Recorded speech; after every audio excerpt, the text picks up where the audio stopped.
Hello guys! Welcome back to my channel. For today's video, magpiprito naman tayo ng chicken. Every time kasing napapanood ko ang vlog ni Diwata, nakakatakam talaga yung kanyang Chicken Joy. So since malayo ang place ni Diwata sa atin, maaari tayong gumawa ng sarili nating version ng Chicken Joy. So crispy Chicken Joy ang gagawin natin today. At yun ang gustong-gusto ng anak ko, yung talagang malutong na malutong. Meron tayong 3 pounds na chicken. Mostly chicken thighs. Inisan ko na yan, saka nahugasan na. Una nating madrain yung tubig, ano? Or pwede nyo siyang tuyuin ng paper towels. Dinidrain natin, maaari na natin gawin yung butter ng chicken. Meron tayong isang mixing bowl dito. Lalagay tayo ng isang egg.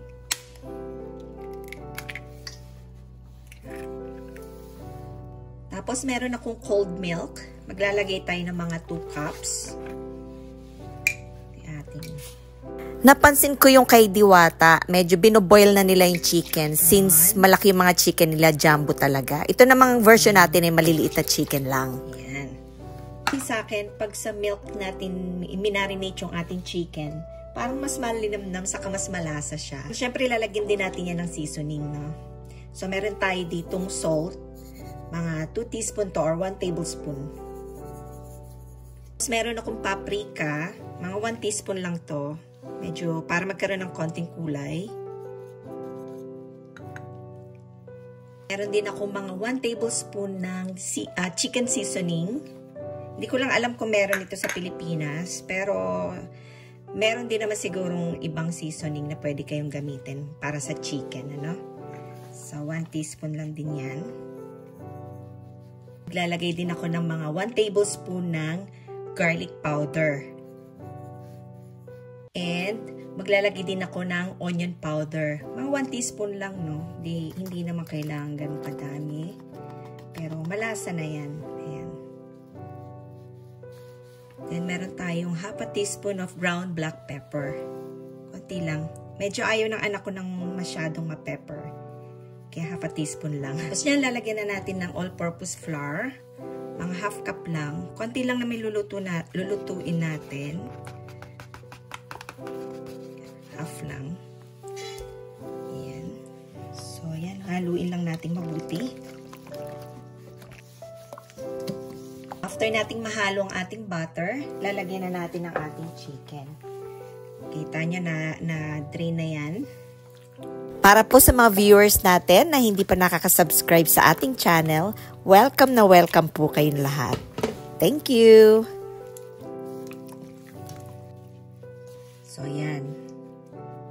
Maaari nyo nang i-marinate ito overnight, pero make sure na nasa fridge. Pwede din namang 30 minutes to 2 hours, which yun ang gagawin ko. 2 hours lang kasi wala na akong time. Kailan nang iluto. Para sa mga nagtatanong na kung pwede nilang i-marinate yung kanilang chicken using water instead of milk, pwede din po. Ayan. So, instead of 2 cups na milk, papalitan nyo lang ng 2 cups ng cold water. So, habang nakamarinate ang ating chicken, gagawa naman tayo ng ating breading para sa ating chicken. So, kakailanganan natin ng 1 cup ng all-purpose flour. Tapos, hahaluan ko lang siya ng mga 1 tablespoon ng corn flour. Corn flour. Ayan. So, every time na gagawa kayo ng breading, kailangan lagi nyong isi-season yung ating flour. Meron ako ditong 1 teaspoon ng salt. 1 teaspoon lang kasi naglagay na ako ng salt dun sa ating marinade kanina, no? And then another teaspoon of ground black pepper. 1 teaspoon paprika. And 1 tablespoon ng garlic powder. Haluin na natin mabuti. Ayan. So, ready na ang ating breading para sa ating chicken. So, makinit na tayo ng kawali.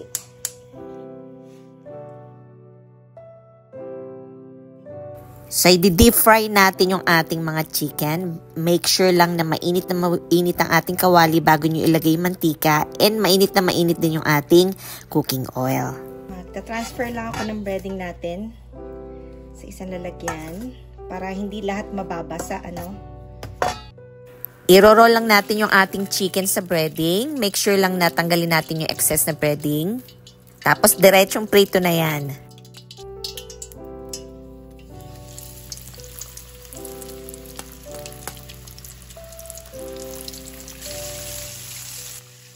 So since meron ding egg yung ating marinade kanina, talagang didikit yung ating breading dun sa chicken.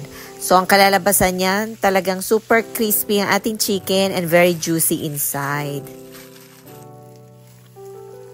Make sure lang na wag natin i-crowd yung chicken sa kawali, no? Para even yung pagkakaluto niya.